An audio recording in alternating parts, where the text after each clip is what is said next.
updates on COVID-19 as of now, and then we'll dive into the vaccine, it's how it works, and basically facts, not myths about the vaccine.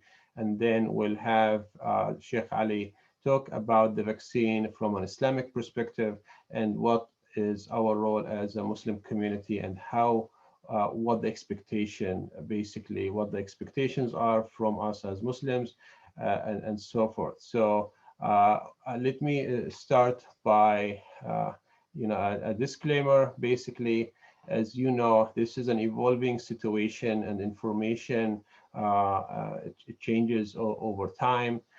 For more updated information, please visit the CDC website, the Illinois Department of Public Health, and the WHO. These are some of the authentic sites we have been using. So I just thought I give you a quick review of where things are. Globally, we have close to 83 million cases identified by now, and around 2 million deaths so far. That's as recent as yesterday. This is about, one second, this is coming on my way here.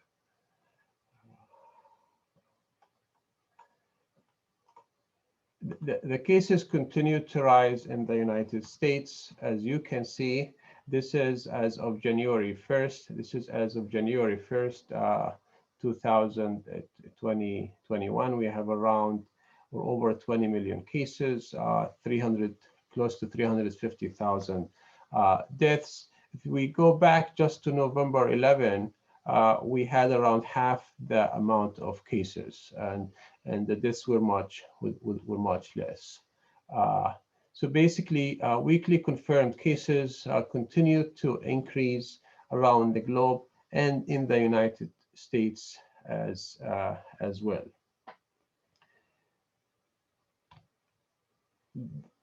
The same goes for the weekly confirmed deaths. We are seeing significant increases around the globe and in the United States.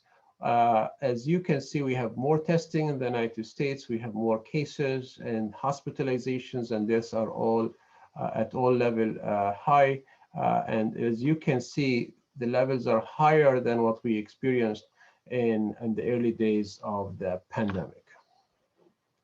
What these slides show is basically not only the number of cases, but basically the incidence, the risk of acquiring COVID-19 over time is also going up. So it's not only the number of cases, we have the number of cases per million people. That's what we call incidence, or the risk, or the probability of getting the virus, getting infected. It's increasing. What this slide shows is how the risk of getting the virus changes over time. So in the early days of the pandemics, as you can see, the older people were more likely to get the virus, more likely to get infected.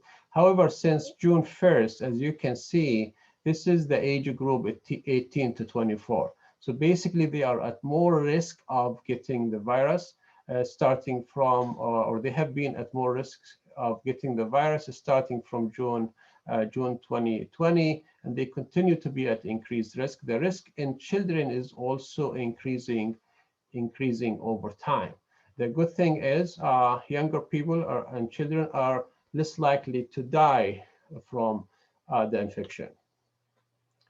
Now, the good news that this slide shows is that the case fatality, which is basically among those who get the virus, what percent die? What percent die from the disease, from the virus?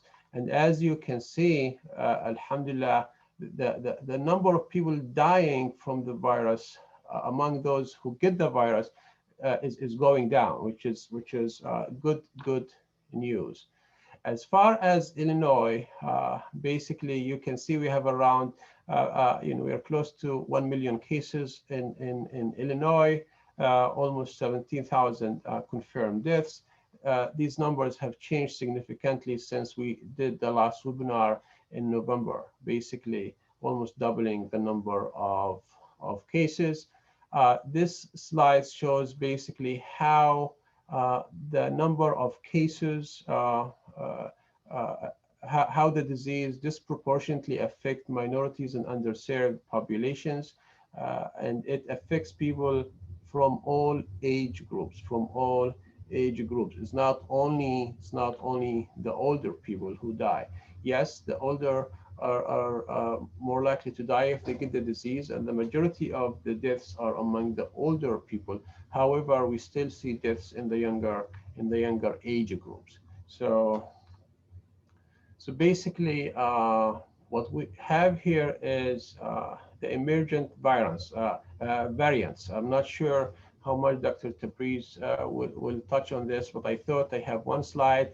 Viruses usually mutate and change over time. Some major changes, some minor changes. And basically, we are seeing now new variants of the virus causing the COVID-19 diseases. They have been detected in the UK and in other parts of the world. We have some evidence to suggest that the new variant detected in the UK is spreading faster and is able to infect more people.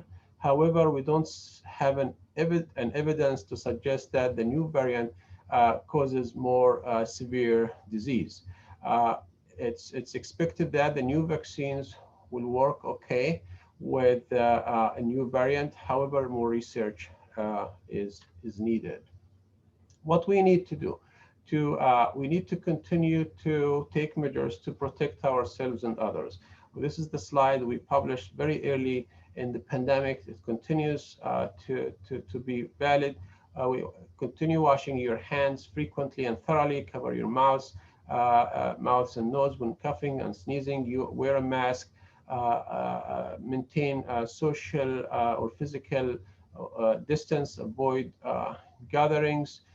Clean and disinfect frequently. And if you have the symptoms or you have been in contact with others who have the disease, please, you need to get tested. Contact your healthcare provider. Stay home and contact your healthcare provider, and make sure you do not mingle with others who might get the virus from contacting you. So basically, all of these measures are needed, not only one. And the protection works as the graph you see. So you have different layers of protection. So you are washing your hands frequently. You are wearing a mask. You are avoiding gatherings and disinfecting and cleaning. And basically, the more you do, the less likely you will get the virus, and the less likely you will get, others will get your virus. So we need you to not just do the one thing or the other. So we need all of these measures combined. As far as wearing masks, they have to be, we have to do it right. So we want to wash our hands before and after touching the mask, and touching it only from the bands or the ties when we are putting it on and off. And we want to wear it properly. If it's a cloth mask, we want to wash it regularly. If it's a surgical mask, if it's moist, we want to replace it and discard it properly too. So I see people wearing masks, sometimes showing their nose, showing parts of their mouth, and doing it in different ways. So we want to make sure we are wearing the mask properly to basically assure the protection needed. I just thought I share with you this story to demonstrate how how the virus could easily spread, and why we avoid gatherings, why we have to take the proper measures. So this is basically a case study, an outbreak investigation. I think this is from Maine. 55 guests attended a wedding reception. There was one case that was thought to be the index case, one person who had the disease, and 30 of those 55 ended up getting COVID-19. Now these 30, obviously they are from the community, they travel, they work, and they were able to spread it to 27 cases in the community, 38 cases in a local long-term care facility as far as 100 miles away. And then it also reached a correctional facility 200 miles away.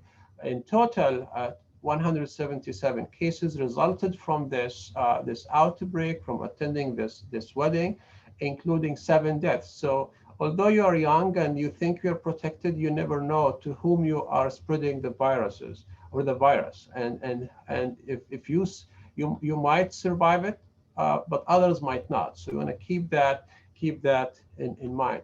This is another story for a high school retreat that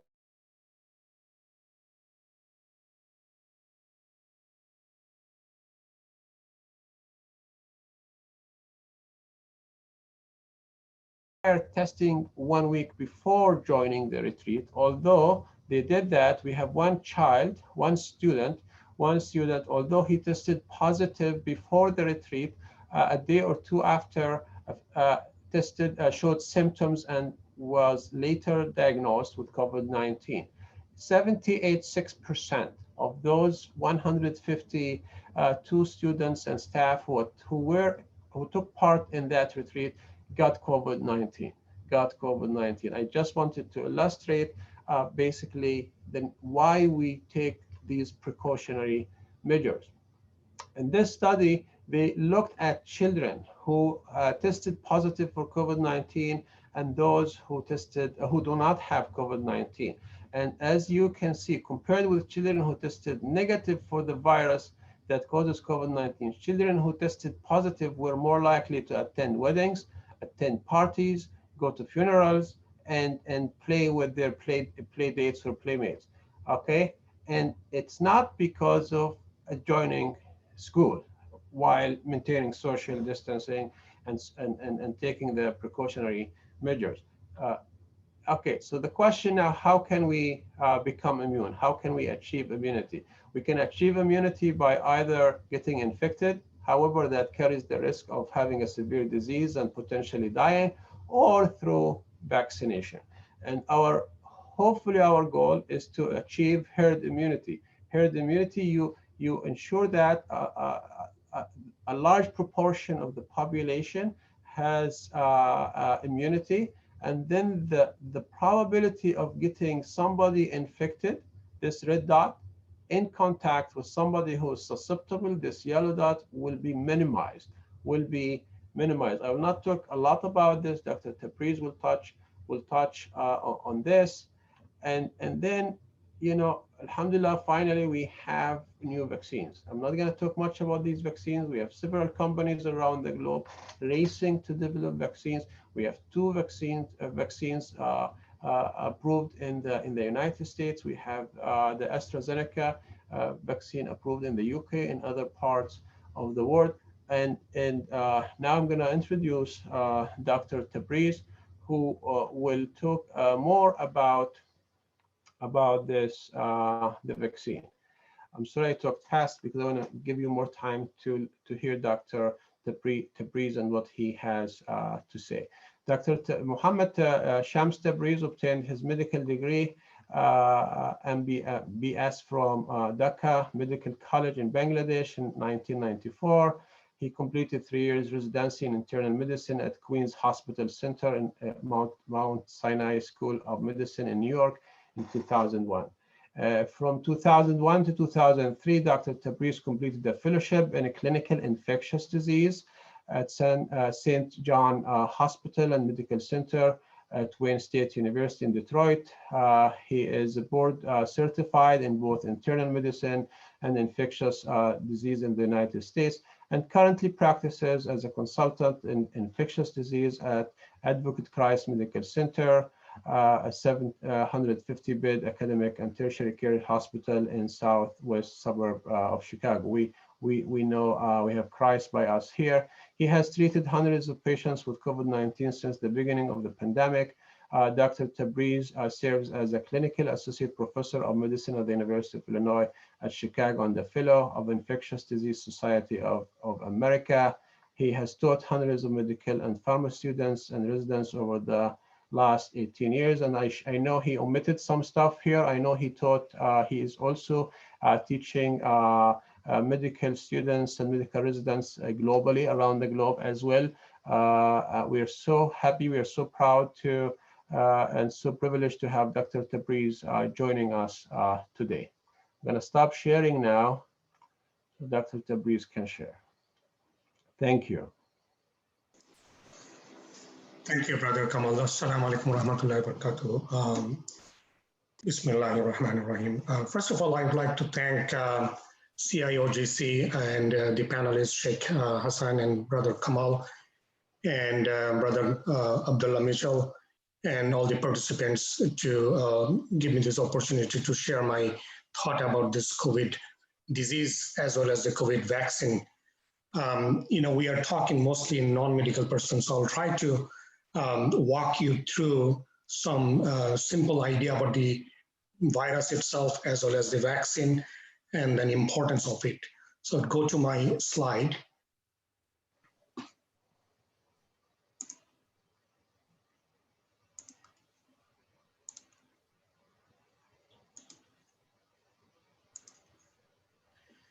So what we'll do today is talk about the virus, talk about the disease a little bit, and the basic about the virus and the vaccine, and then we'll talk about the current approved vaccine that we have. So the disease, as we all know, is called COVID-19. It stands for coronavirus disease, and it was first identified in 2019. The virus itself is called SARS coronavirus 2. The reason it's called corona is because it looks like a crown. We all saw the picture, the spike protein that's coming out of the virus looks like a crown. And the coronavirus is not completely new. We all get common cold every year, and that's caused by human coronavirus. However, there are coronavirus that infects animals as well. When an animal coronavirus jumps to the human, we call it like a novel coronavirus. There have been other coronavirus outbreaks. The first coronavirus that came from animal was SARS coronavirus in 2003 and 4, and then MERS coronavirus, and now we have the SARS coronavirus 2 in 2019 and 20, and currently we're in 21. So I'd like to focus on this structure. It's a complex structure, but for the sake of understanding the vaccine, I want you to focus on these two structures that virus has. One is the genomic structures, the RNA, and the other one is the spike protein that we'll talk about more. The spike protein is coming out of the virus as a spike, and that's what gives the structure as like a crown. So this is very important as we will talk about. This actually helps the virus to infect us. We form antibody against it. We try to develop all the therapeutic as well as the vaccine targeting this spike protein. So very briefly, the clinical symptom as well as the treatment. The unique about this virus is many people are infected but has no symptom, but there can be infectious during this time. 80% of the people will have mild symptoms, and another 15% will have severe symptoms requiring oxygen and get to the hospital. And unfortunately, about 3 to 5% needs actually critical care support for their artificial breathing machine, sometimes dialysis, sometimes lung support even. The treatment, obviously today's session is about vaccine. All I can tell you that 80% of the people are getting better, although with some sequelae, even though they are mildly symptomatic, they develop some long-term problems. Another 15 to 20% who are in the hospital require various form of treatment. Unfortunately, the red highlight here is that we do not have a really very effective therapy for this virus. Most of the time we're trying some antiviral, anti-inflammatory, and supportive care. But the bottom line is we really don't have any magic bullet to treat this viral infection. And that's why prevention is the key to get out of this pandemic. So how do you prevent this virus? And as Brother Kamal outlined, made it easy for me, we try to achieve something called herd immunity. And what does it mean is if you can vaccinate enough people who cannot be vaccinated for some reason, or they don't get vaccinated, you actually protect them as well. That is called herd immunity. As Brother Kamal said, natural way of herd immunity means getting infected is not a practical approach, because I have shown this couple of photos from my hospital. You can see that, some patient, as I said, 5% of the patient is going to get critically sick. They require support for their breathing, artificial breathing machine, sometimes dialysis, sometimes even what we call ECMO, like a bypass the lung and oxygenating the blood outside the body. And many of them actually die. Even though some are surviving, they can have long-term complications that they cannot really have a meaningful life recovery. So what we need to do, we need to prevent by two methods. One is you don't get exposed to the virus, what Brother Kamal emphasized a lot. The other thing is the vaccine. Means even if you are exposed, you don't get the disease or infection, or you don't become critically ill. So to understand the vaccine, I would like to talk about a little bit of the virus. Although this slides looks complicated, but I will try to make it simple for you to walk it as if like it's just a normal term. So the virus, as I said, has this spike protein. It's coming out of like a spike. So this spike protein is very important. It attaches to specific protein in the body called receptor, as if like you are using a puzzle. If you're solving a puzzle, you have to have a match. So same thing, the virus is spike protein, finds its match and then attach, and then it enters our body and activates our immune system. The important things to understand is that our immune system is actually activating the immunity against this spike protein. So if we understand this is spike protein, we understand how the body reacts, then we can actually develop the effective vaccine. So what happened here is, once the virus is inside the body, the spike protein specifically activates our different type of immune system, mainly like, for example, T cell and B cell, as you probably hear, cell-mediated immunity, which is a medical term. It basically tells the cells to make antibody. This Y-shaped structures are antibody. So this antibody then neutralizes the virus because it matches with the spike protein. At the same time, what happened is this T cell and B cell, by recognizing this virus, it forms some cell called memory cell. Means in the future, even though the antibody is not as high, however, because they recognize this virus, they have the memory of this virus, which can last for years. If you are exposed to the virus again, this memory cell will then develop the antibody and protect you. This is the idea of developing the vaccine. The vaccine, actually, what it does is it takes this spike protein and gives us the immunity by activating our immune system, forming the antibody, as well as making our T cell and B cell like a memory cell, so that when the real virus comes, it protects us. So this cartoon is actually from WHO. It shows that how the vaccine works. The example is, for example, the measles, influenza, and chickenpox. If we have the vaccine against those viruses, we already have the antibody against those. So if you're exposed to those viruses, the antibody comes and attaches to those protein and prevents from getting this infection. Once a new virus comes, our body is not recognizing that. Like, for example, this SARS coronavirus, COVID-19 virus. This COVID-19 virus has this spike, right? But how we don't have the antibody. If we can take this protein, like a spike protein, and give it to our body without giving the virus, then our body will make this antibody as well as the other memory cell that I talked about, and then we'll be protected. If one person is protected, in fact, it can protect other person. If you have significant number of people who get the vaccine, then people who did not get the vaccine will be also protected, because what happened is the virus cannot live without a host. If significant number of people are protected by antibody, the virus don't find the host, eventually it dies out.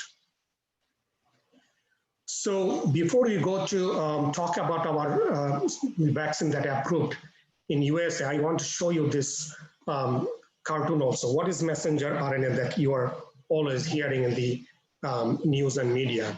What exactly it does?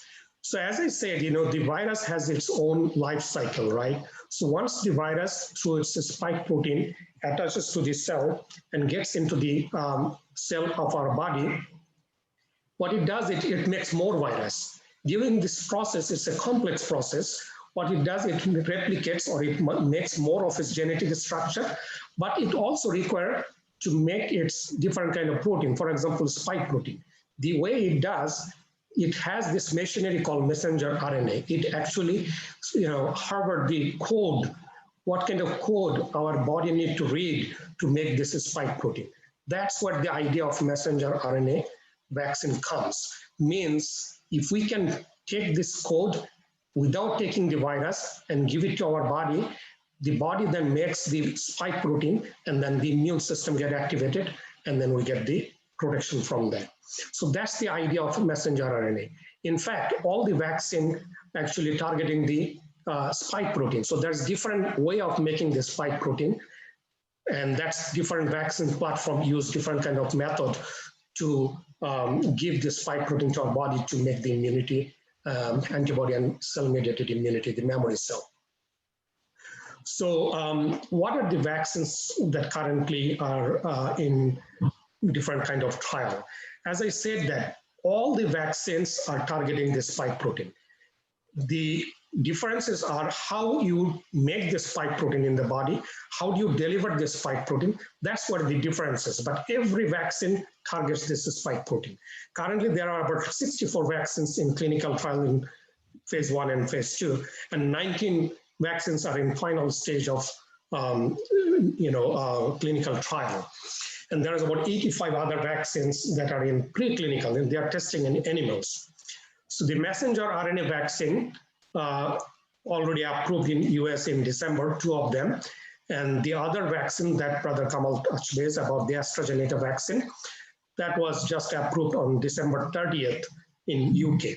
So this cartoon actually shows the difference of mechanism, different method these two vaccines works. As I said, our goal is to produce spike protein in our body, right? So what messenger RNA does, it just takes the genetic code of the messenger RNA from the virus and manufacture that in a modified way in the laboratory, and they put it in a lipid molecule called nanoparticle and directly inject inside the cell in the muscle, right? On the other hand, the AstraZeneca vaccine, which is basically called a virus vector vaccine, it is a little bit different in delivery, but its idea is the same. It basically takes the genetic code of the virus that makes this spike protein and then put it in a chimpanzee adenovirus. This virus is modified also. It can go into the cell, it can deliver this genetic code to our cell.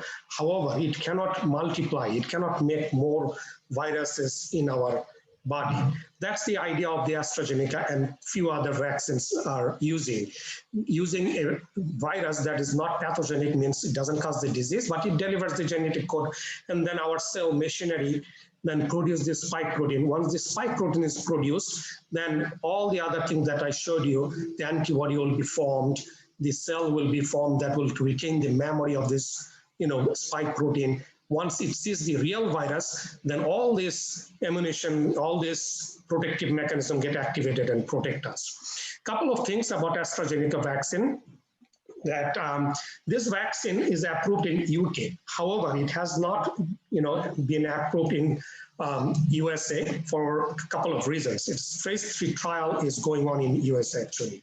So this, as I said, this is using a modified chimpanzee adenovirus vector to deliver this. And it uses the spike protein gene. It's the same idea to make the spike protein, right? So because of this method, it has been used in other vaccine as well. It is more stable because it is using actually DNA of the virus. DNA is more stable than the RNA. So this vaccine can be stored in regular refrigerator for about 6 months. The efficacy were about 60 to 90%. This is a little bit more details, but what I can tell you that when they use 2 full doses of this vaccine, the result came out to be 62% effective. However, when they give half of the dose in the first time and they give the second dose as a full dose, they found that the vaccine was 90%. That's one of the reasons that they are still doing more trial to find out what would be the more robust data. So that's why hopefully we'll get the result in February or March in US trial and might be approved in the near future, because this is going to be more beneficial because of the delivery, because of the distribution, storing is more easy. Now let's talk about 2 messenger RNA vaccine that has been approved. As you know, the Pfizer-BioNTech vaccine was approved first, and then the Moderna vaccine approved about a week after that. So the Pfizer vaccine is about 95% effective. More importantly, it is almost 100% effective to prevent any severe disease. Means there was only 1 severe disease in vaccine group as opposed to 9 severe disease in the placebo group, the people who did not get the vaccine. The Moderna is actually showed also similar effectivity. They have studied in 30,000 population that showed that it was about 94% effective. The group that did not get the vaccine, about 30 of them had severe disease. On the other hand, the people who get the vaccine, there was no severe disease at all. Now, people are asking about the safety of this messenger RNA technique. It is a new, how come it came back, came to the market so quickly and so on. I can tell you that this messenger RNA technique is not completely new. This technique has been studied since late 80s to early 90s. And in the last 10 years, it has been perfected. And actually, in the last couple of years, they have used this technique to develop vaccine against the Zika, the HIV and influenza, as well as the rabies vaccine. And they have used this technique to treat cancer patients as well. So that's not completely new. The couple of things about this messenger RNA vaccine, it ensures the safety, is that, as I said, this mRNA is actually manufactured in the lab. They took the genetic code from the virus, they modified it to make it more stable, and that's how they, included in the vaccine. As I showed that this messenger RNA does not get to our genetic material. It does not incorporate into the DNA of our body. So that does not change our genetic structure and our future. And it's only just instructing the cell to make the spike protein. It's not making the virus or so on. And once it does its job, means it makes the spike protein, our body has the mechanism to destroy this messenger RNA. A couple of other questions will come. What is in the vaccine? Why people are getting allergic reaction? So I just want to show you that both the vaccine, Pfizer and the Moderna, as you know, as I talked about, they have this nucleic acid, the messenger RNA. In addition to that, it has some nanoparticle that composed of some lipids and some salts and sugars. Among the lipids, most important thing to remember or know is something called polyethylene glycol, or PEG. The reason is, there are few cases of allergic reaction that happened.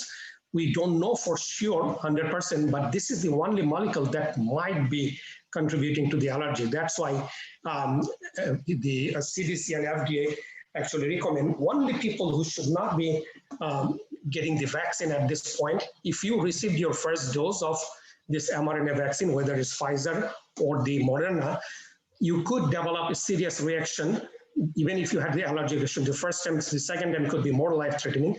That's why you should not be getting the vaccine.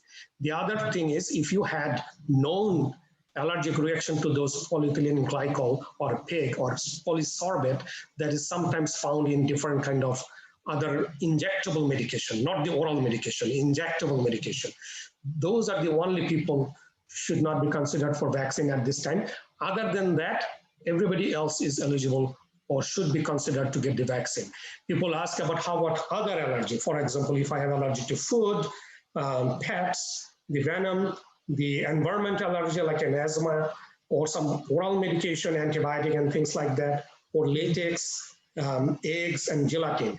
These are not considered a contraindication for the for getting the vaccine, because as I said, the main component that's possibly causing this allergy is polyethylene glycol, and none of them has this kind of component in their structure. So finally, I just want to give you a comparison. The question comes about the safety. As you know, there are like about 6 cases of severe allergic reaction. So if you think about the adverse event from the vaccine itself, it is not that significantly higher than what you would get if you get the disease. If you have received the vaccine, in the trial, they showed that only 2 to 3%, very insignificant number of people will have some mild adverse reaction. They will have pain at the injection site. They may feel like fatigue, a little bit of headache, or redness or muscle pain. After the second dose, some of them actually have a little bit more adverse reaction, means they feel some side effect, but still that was less than 10% and only lasts for 1 to 2 days.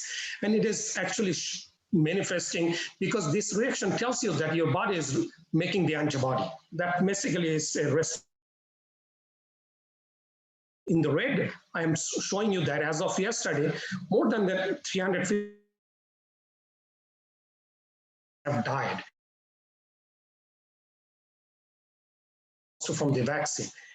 More importantly, people who recovered, remember those 80% of the people who recovered, more than 30%, in some study actually, more than 75% people actually suffer different kind of symptoms, including not able to sleep, tiredness, anxiety, depression, memory problem, concentration problem.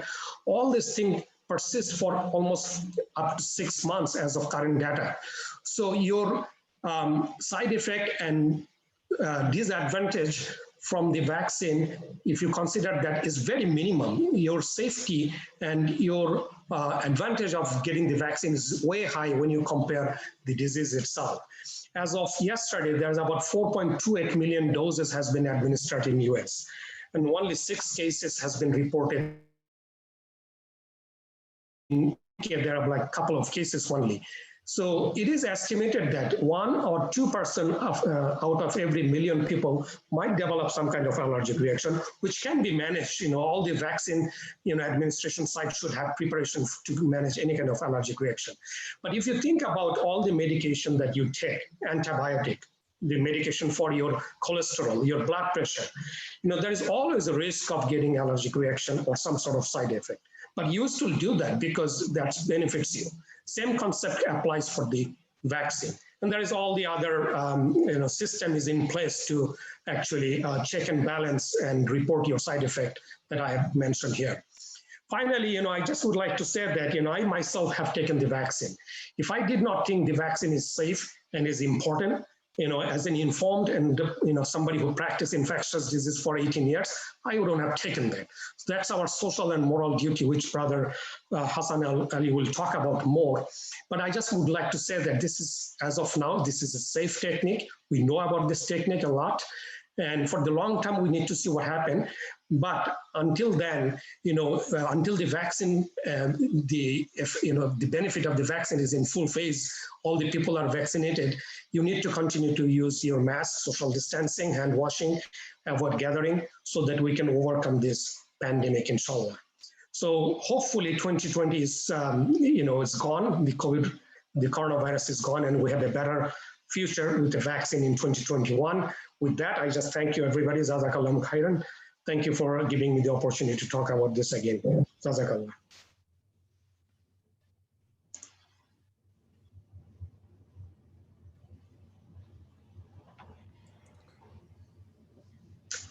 Assalamu alaikum.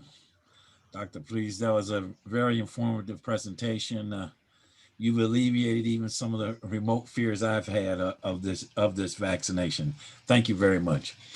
And to give us another perspective, clearly, when we consider our affairs in life, we do always reference to our book of guidance, the Quran, and our scholars for insights that they can share. I mean, clearly, this pandemic is something most of us have never experienced in our lifetime. So that spiritual guidance is very important. And at this particular time, we would now introduce our next guest panelist, Sheikh Hassan Ali. Sheikh Hassan. Jazakallah khairan, Brother Mitchell. Jazakallah khair, Dr. Tabriz and Dr. Kamal, for your great presentations and for your great efforts to fight this virus. Inshallah, all of us will celebrate soon, inshallah, all together when we defeat the virus, inshallah, completely. Bismillah ar-Rahman ar-Rahim. First, I would like to say that I'm delighted and honored to be invited to speak to you today. And before addressing the particulars of this matter, it is really so important to mention that the preservation of life is of the highest objectives of our religion of Islam. Actually, not only the religion of Islam, all religions as well. In the Quran al-Kareem, we read in Surah Al-Baqarah, chapter 2, when Allah subhanahu wa ta'ala is saying, وَلَا تُلْقُوا بِأَيْدِيكُمْ إِلَى التَّهْلُكَةِ, and do not seek destruction at your own hands. And there's a lot to reflect on when we recite this ayah. Again, Quran is a book of guidance, and we should all seek guidance, as the brother Mitchell said, through the Quran.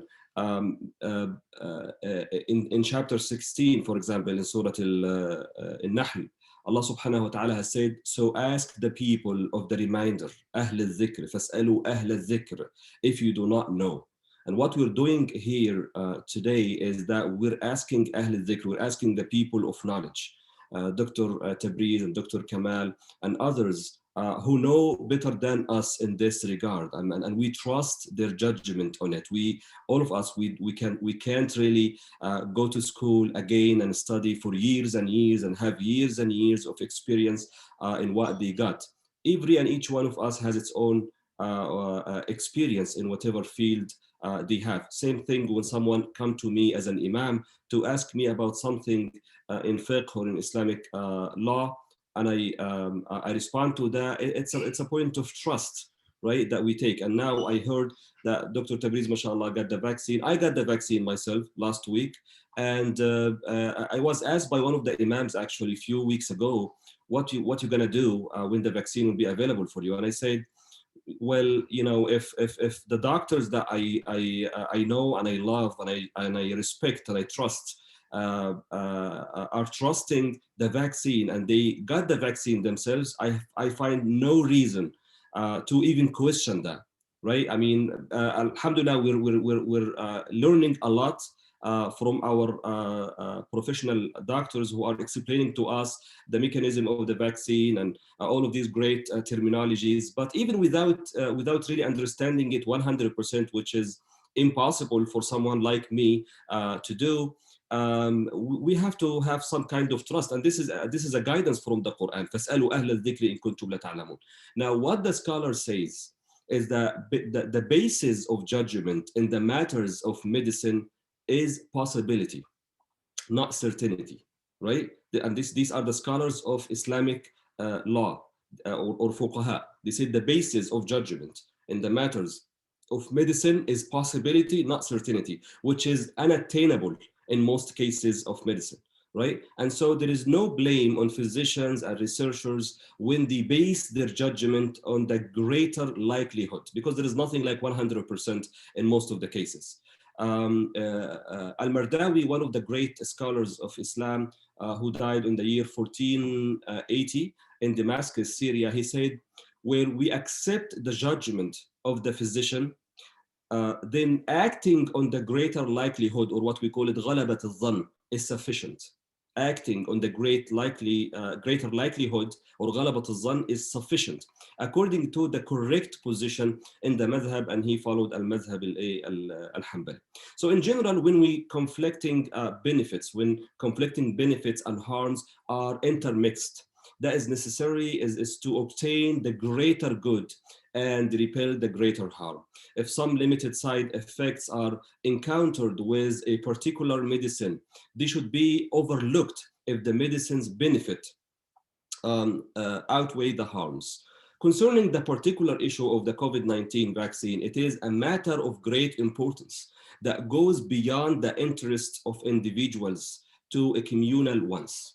And the community is represented in this case, in this respect, by its public health institutes. Sayyidina Abu Sa'id al-Khudri, radiallahu tabaraka wa ta'ala, one of the great companions of the Prophet, reported that the Messenger of Allah, peace and blessings be upon him, said, do not cause harm or return harm.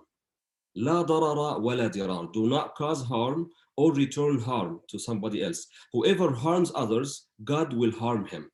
Man darra darrahu Allah. This is an authentic narration from our beloved Prophet Muhammad sallallahu alaihi wasallam. So it's not just about my decision or my choice, because my choice and your choice will affect everybody else, right? And that's why also Rasulullah sallallahu alaihi wasallam said a sick person should not be taken to one who's healthy. لا يريد ممرض على مصح, for the same exact reason. And it is known that the pandemic has so far affected over 70 million people worldwide and caused the death of more than 1.5 million of them, right? And the permissibility of taking medicine to repel an existing disease or prevent an expected one is a matter of consensus among the scholars. Consensus among the scholars. So they have ijma' in this. And the point of argument actually is whether it's obligatory or not. Is it obligatory or mandatory to use the medication, or it's just okay to use it, so it's up to you. But various fuqaha and fiqh councils have addressing this matter in detail, and one of the cases where taking medicine is mandatory, it is when disease may harm others. Again, because it's not only about yourself, it's about you and other people. And again, in Islam, we believe that our bodies are not exclusively owned by us. It is an amana or trust from Allah subhanahu wa ta'ala. So that's why it's forbidden, for example, to kill yourself or to end your life by yourself. Why? Because this is not your right. You got the amana or the trust from Allah subhanahu wa ta'ala. You need to maintain it spiritually and physically, and you need to take care of it using medication, avoiding any harm or disease in order to fulfill the amana or the trust that was given to you by Allah subhanahu wa ta'ala.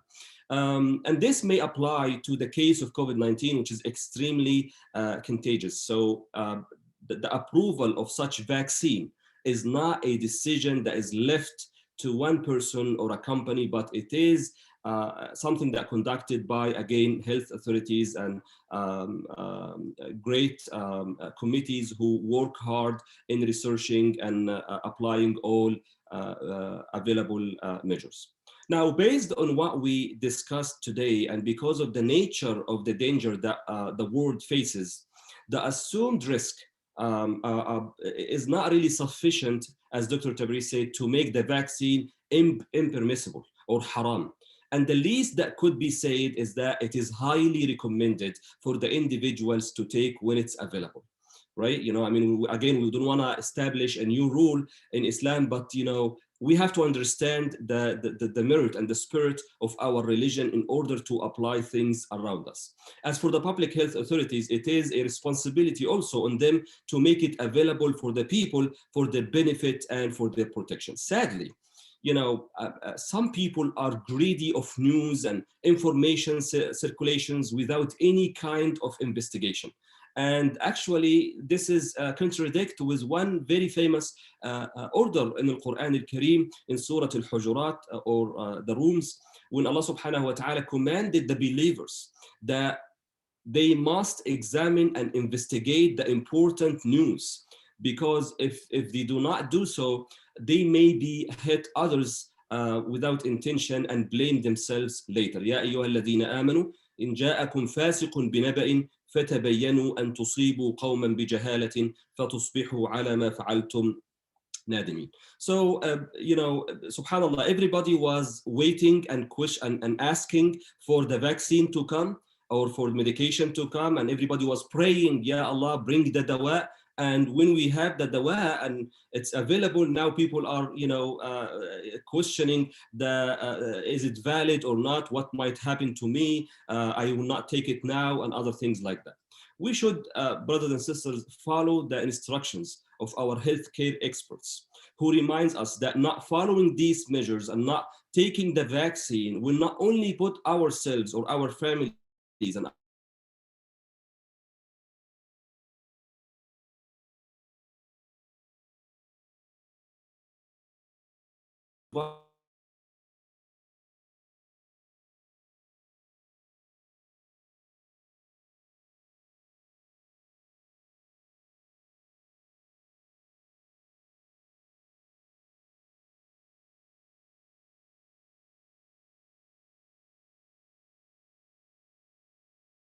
you can survive without other people around you. We all are in the same boat, right? Rasulullah sallallahu alayhi wasallam said, none of you truly believes until he or she loves for his or her brother or sister that which we love for ourselves, as in the authentic narration. So our choices affect our schools, our places of worship, our life in general. It's not just about you and me, right? You know, I mean, if I take the wrong decision, I may cause the local masjid to close for 2 weeks and prevent people to come to the prayer.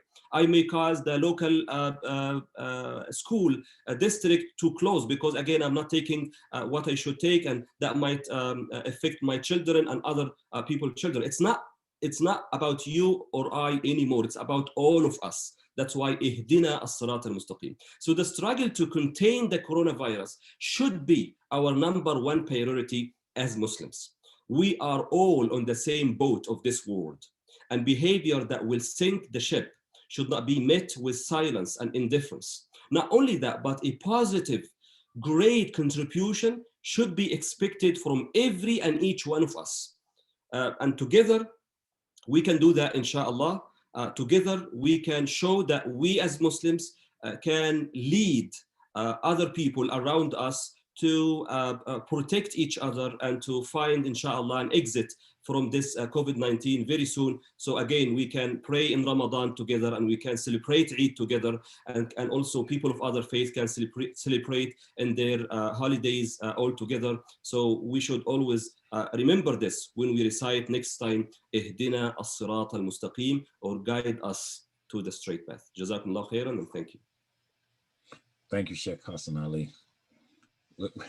We need that endorsement, no question about it, to remind us clear of our spiritual obligation, and this being a challenge for all of us, and it's not a selfish decision.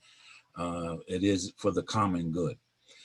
Let me, at this point in time, there have been a number of questions posed either in the Q&A or in the chat, and I would like to now pose those.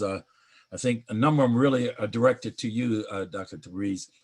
One question is there any guidelines about the time gap between taking the first dosage and the second dosage? And by that, I mean, is there a minimum before it will be effective, or is there a maximum? Will it no longer be effective as a vaccination? Thank you. Yes, I mean, all the vaccine in the clinical trial, they have time space between the 2 doses. For the Pfizer vaccine, it is 21 days. For the Moderna vaccine, it's 28 days. The AstraZeneca, the Oxford vaccine is 28 days. So CDC has recommended that for the Pfizer and Moderna vaccine that is approved here, you could have about 2 days before or after. Means if you took the vaccine and then next dose in 21 days, because of scheduling, because of the availability, it could be 19 days or it could be even 23 days. That is the recommendation. Obviously, there's a lot of challenges in the logistic and so on. UK has taken a little bit different route, but we don't have any evidence whether we can delay it more than that. So that's why US is actually trying to do it, hopefully within this time period, 2 days grace period, either earlier or later. But I would say that, from the other vaccines that we know, if you miss the dose, the second dose, even if it is delayed a little bit, it still should be effective. Your body should still boost to make more antibody and protection. Although it's not in the guideline, but it still should work. What is the follow-up question, to the extent that the time period is shorter, let's say 18 days or 15 days between, would that impact the effectiveness of the vaccination? Again, we try to give the information and guideline based upon the clinical trial and data. If you take shorter, you probably still be able to make antibody. However, you need to also prime your body after the first dose so that when you get the second dose, you have that T cell and B cell are ready to make more antibody. That's why this time period came. So I would say, even though there might be still protection, but we should still follow whatever the trial shows us, means about a couple of days before the expected next dose. If it is 21 days for Pfizer, you could do 19. If it is 28 days for Moderna, you could do 26. Thank you. What another question was posed is, to the extent an individual has been infected with the COVID-19 and has theoretically recuperated, does that individual still need to take the vaccination? It's a good question. Actually, this is one of the questions that I frequently get because of a lot of colleague physicians and nurse and other community member have been infected, right? So current guideline recommend that people who have been infected with COVID-19 still should get the vaccine. One suggestion is that because we know the antibody or protection probably still very effective up to about 90 days. So you could actually delay your vaccination for 90 days after you get the infection. And new data actually came, the protection could last even up to 6 months. So we'll have more data. This is an ongoing learning curve that we are going through.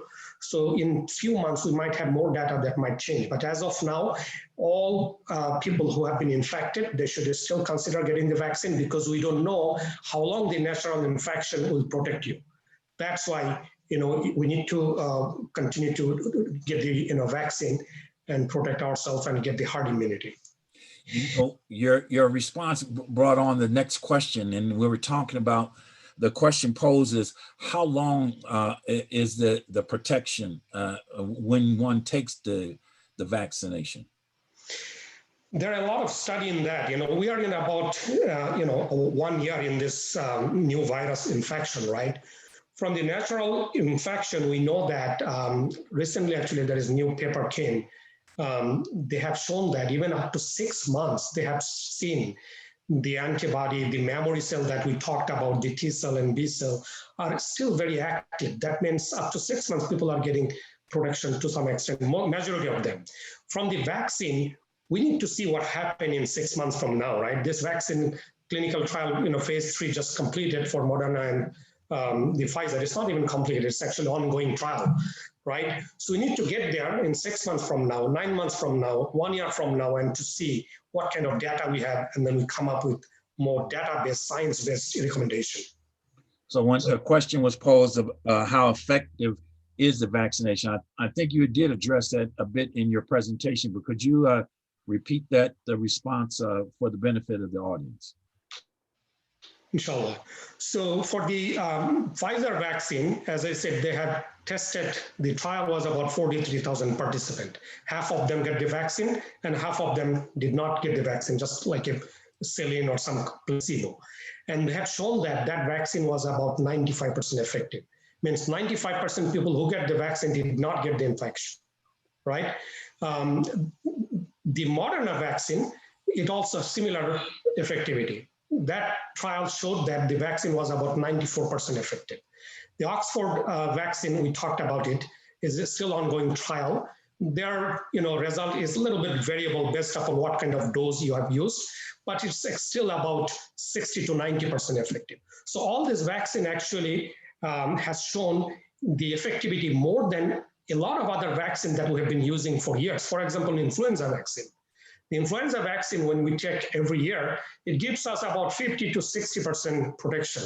But still it's recommended because if you can prevent the severe disease, you're preventing the hospitalization, death.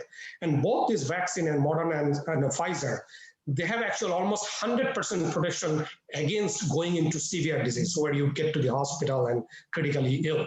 That's a huge benefit. If you're sick, mild sick at home, still you're protected. You mentioned the in discussing the Oxford vaccination. The question that has been posed is, does the Oxford medicine use cells from aborted fetuses? Is there any truth to that?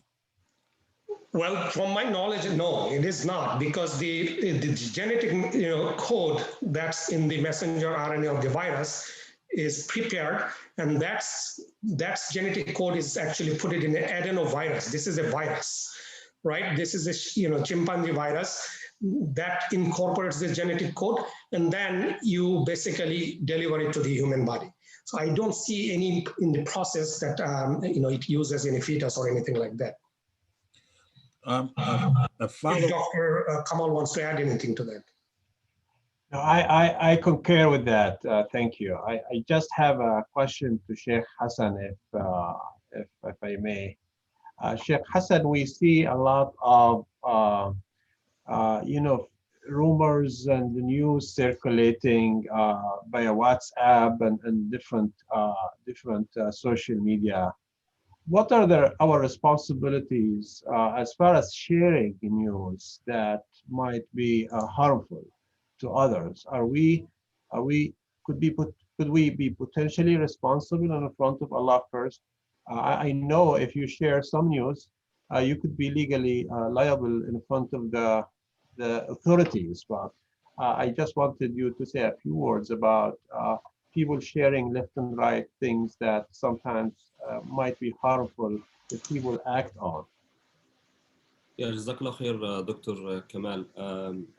I mentioned in my short talk that Allah subhanahu wa ta'ala has ordered us to verify and examine any news before sharing it.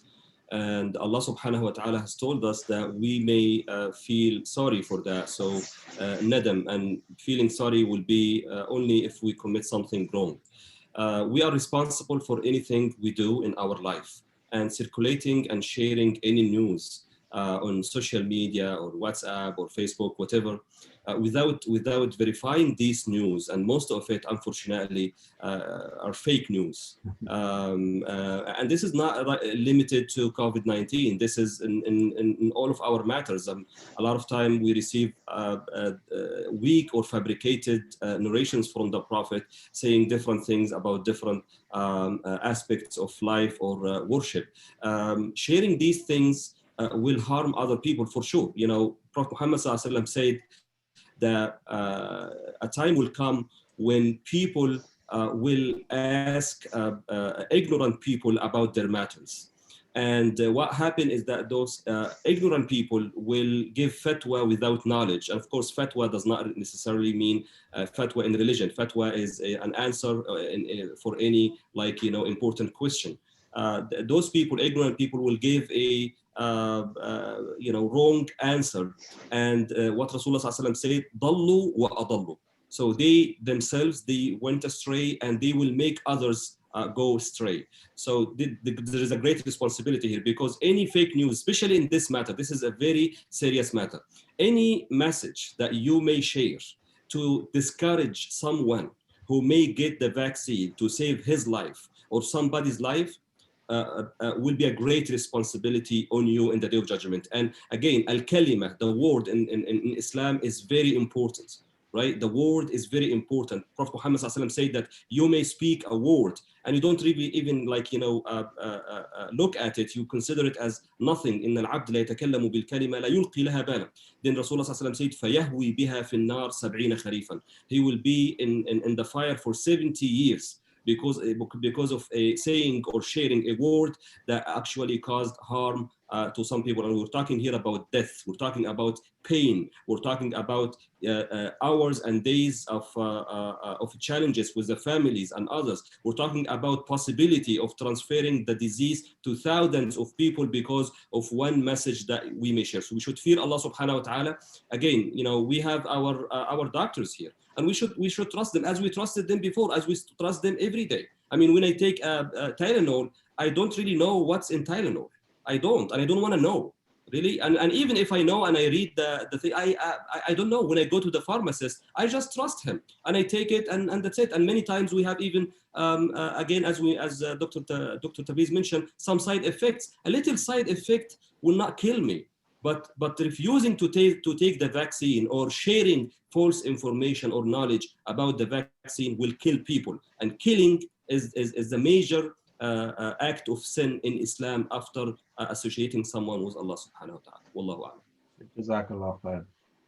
I just want to emphasize a few points. Jazakallah khair, Dr. Tabriz and Sheikh Hassan Ali, for your wisdom. I want to emphasize that the fact that we have vaccine is not a reason for us to lower our guards. We need to continue wearing our masks, taking the precautionary measures, making sure we maintain social and physical distance. We're still far from reaching this herd immunity. And even when we reach herd immunity, there are still segments of the population, the older, the vulnerable, that we need to protect. So that's, we definitely want to make sure we don't lower our guards. And if you are vaccinated, that's not a reason for you to feel you are protected. This is why you can spread, because as of now, they don't know whether those who are vaccinated can still transmit the virus they might have, whether they can spread it or not. And correct me if I'm mistaken, Dr. Tabriz. As of now, we don't have evidence to support or to suggest that those who are vaccinated, because remember, if you are vaccinated, you might still get the virus, but your body is able to resist it. You know what I mean? Can you still spread it to somebody, and that if that somebody does not have immunity, they might still get it or not? That's to be seen. And I just wanted to emphasize that. Yes, in that it is a very important, area that you touched. The two vaccine, they did not analyze or give us the data whether, if you take the vaccine, you're not getting any symptomatic infection. That is the endpoint of this trial, right? It also looked at if you get the severe disease. But this two vaccine, there's ongoing data analysis and other clinical trial in the future will give us the guidance whether this vaccine actually protect you from getting even asymptomatic infection that you don't transmit to somebody else.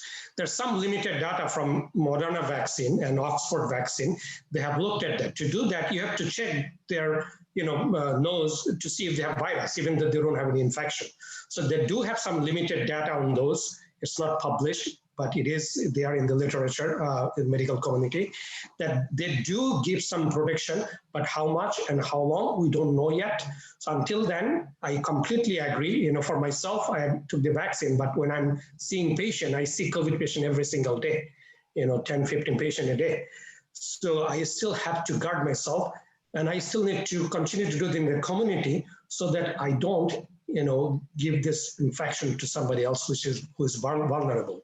And most other important thing is, as of yesterday, as I said, it's only about 4.2 million people have received the vaccine. We have still a long way to go. This is about 1.3% of US population. The rest of the world didn't even start. There's about only 12 million vaccine around the world has been given. So we still have almost 7 billion people in the world. So we still have a long way to go. We need to continue to do that, prevention, like you don't expose yourself or others to the virus by those simple measures. The Dr. Sheikh Hassan, another question kind of following up there's rumors out that some of these vaccinations may have, well, like I said, the previous question was if it was fetuses were used, or now questions of whether or not derivatives of pork are incorporated in the production of the drug. What, from a religious point of view, how does that impact the decision making for taking this vaccination? Excuse me. Okay, I think this question, we heard the answer first from our physicians, from our experts in this, and they said, no, there is nothing. But let me say a very important thing here. Based on the Fiqh Council of AMJA, Assembly of Muslim Jurists of North America, we're part of it. They're great scholars who live here in America. They issued a fatwa about the vaccine in general. And they actually mentioned something about it because the question included something like that. And what they said is that even if we have something that is forbidden, such as pork or any cells from fetal or any other thing like that, and we don't have any alternatives to take, and this is something that we apply for any medication in general. If there is something that is forbidden and there is no alternatives, and by taking it, we will prevent death. The rule here is that it is okay to take it, and again, we know that there is darura, a necessity. Just like someone who's dying in the desert and there is nothing to eat but a dead animal. Dead animals is haram in Islam, but we eat it to survive because preserving our life is more important than just eating something. And this is by Allah subhanahu wa ta'ala and by his messenger Muhammad sallallahu alayhi wa sallam, as we know from the teaching. So even if something like that happened, which is till now, we heard that these are all rumors. There is no such a thing. But even if something like that happening, it is okay to take it and to use it. It is halal to do so. And again, this is not my fatwa, and that's why I quoted the Fiqh Council, because this needs a lot of scholars to discuss it. It is okay to take it as long as we don't have any other alternative that has no haram items. Wallahu a'lam. Alhamdulillah, alhamdulillah. Dr. Tabriz, I'm kind of rounding out the questions, but let's say one or two more questions. Is there any segment of the population have a genetic predisposition to have adverse, or it's not advised for them to take a vaccination? I mean, particularly it comes up in communities of color, and where the genetic makeup of those communities are not considered in the development of vaccinations or medications in general. So is there, in speaking to that particular broader question, yes, is there a more serious risk for other communities, any segments of communities in the population? Yeah, so I would go by evidence, right? So the clinical trial for Moderna as well as for the Pfizer were conducted in all different kind of background of people. They have different ethnicity, different age group, different comorbidity. They actually want to do that so that it can be recommended for most of the people. There were like 30 to 40% of diversity, including in the African American, the Latino, all different kind of segments were included in that study. They also included different kind of comorbidity, diabetes, high blood pressure, different. They even included patients with HIV and hepatitis to make sure, they can also make the decision if they should take it. So from that ethnic background and mix of different kind of population, this vaccine showed that even among the different age group, even, young patient, older patient, these vaccines were actually performing very good across the board. So that's one. So we can say that it's recommended and it's effective for all, hopefully all age group as well as the different kind of background. Now, who should not be vaccinated? I put that in that slide. I did not go into details just to keep it simple. As I said, if somebody has developed an allergic reaction to the vaccine first time they get it, they should not. Also, this vaccine, the main component is there is a lipid, in response to Sheikh Hassan, that, we know that there is lipid particle, cholesterol, there is, polyethylene glycol. These are like sorbate, right? So these are sugar molecule, different kind of thing. So if somebody has severe allergy to any of this component from previous experience, they are at higher risk of allergic reaction. They should not be considered for vaccine, known. On the other hand, if somebody has a previous serious allergic reaction, not just minor, a severe allergic reaction that happens within few hours of taking any medication, injectable medication, not just oral, injectable medication. Previous other vaccines, they have taken, let's say, measles, mumps vaccines, or they have taken shingles vaccine, and they had a very serious reaction within the few hours.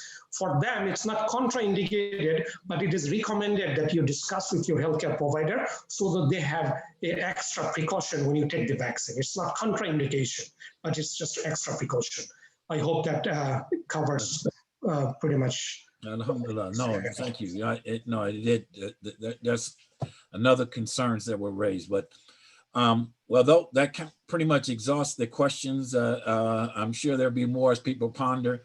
As is indicated, this webinar is being recorded. Inshallah, this will be uploaded to our website tomorrow, so you can share with your friends, because a lot of valuable information was shared here this morning that we have an obligation to communicate to our community. As Sheikh Hassan says, it is our collective responsibility to fight this disease, and this is an obligation imposed on all of us to share what we have learned this morning. So at this Brother point in Abdullah, time, sorry to interrupt. Yes. It is an important question or a comment I saw. I'm sorry to interrupt that. Somebody mentioned if there is any gelatin or anything. As I showed the component of the vaccine, none of this vaccine has gelatin, and that's why it's not even, it's included in the, who can take it. If somebody is allergic to gelatin, they can actually take it. From that and from the ingredient, I can tell, this much I can tell, there is no gelatin in this preparation of this vaccine that we have approved. Sorry to interrupt about that. No, thank you. So it's a halal vaccine. As of now, as I said, if you go to, the way I explain, I'm not a scholar, but the way I explain, when you take cholesterol, when you take magnesium and all kind of mineral, you can go and trace back to the earth, right? Whether it's pork or it is, beef or anything, or human body, everything goes back to a mineral, calcium, magnesium, everything goes back to earth. And we are eating the fruits and vegetables and all the animals that eats on the earth. So you can trace back to the molecule, micromolecule, and you'll find, okay, the pork has this micromolecule, but as a vegetable also that micromolecules. I'm sorry to take a little time. My understanding is when Prophet ﷺ was asked by Aisha that we get this meat, but we don't know where they come from and whether Allah's name was taken before slaughtering it. Sheikh Hassan can correct me if I'm making any mistake. Then the answer was, say Bismillah and eat it. That's what I have read. If I'm wrong, you can correct me. So I think, if we can keep asking question and going back, where does it come from? Where's the magnesium coming from? Cholesterol coming from, right? Then obviously there is no end to that. Thank you so much for that.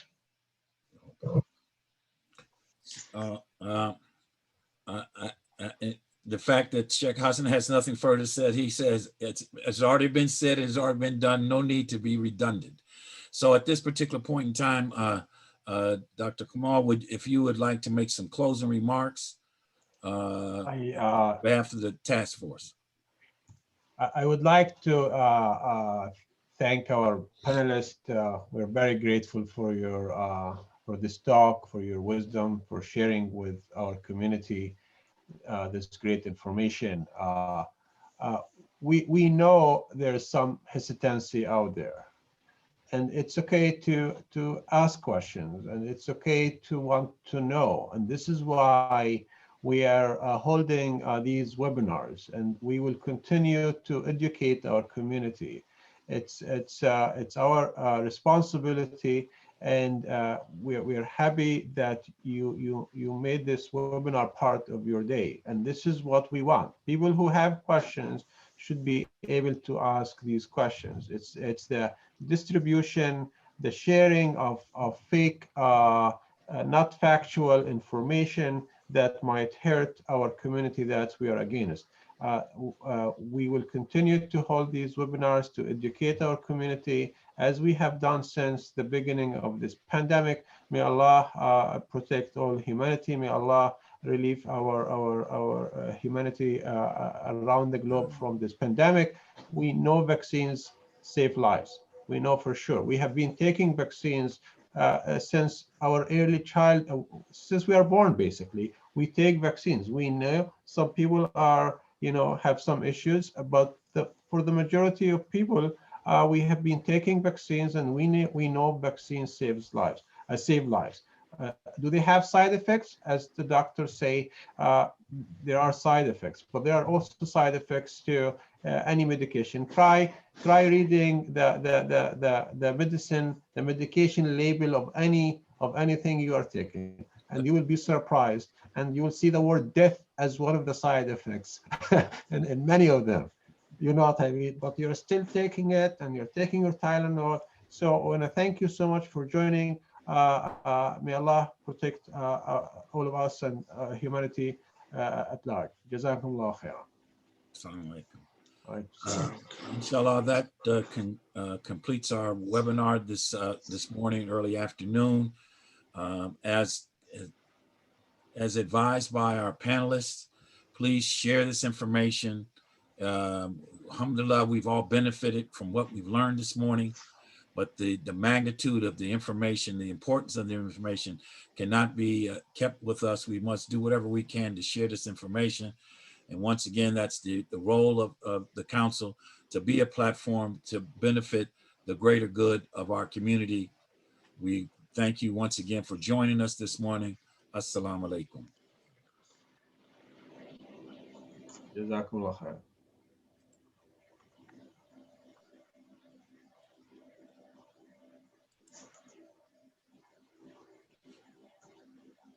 We're off the record now.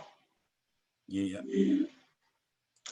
Is Sheikh Hassan still available? I just have a quick follow-up question to him. No, I think let me just see. I think he already left. Okay. All right. No problem. Dr. Priest, thank you very much. Your presentation was enlightening, even for a non-medical person. I hope we're able to explain in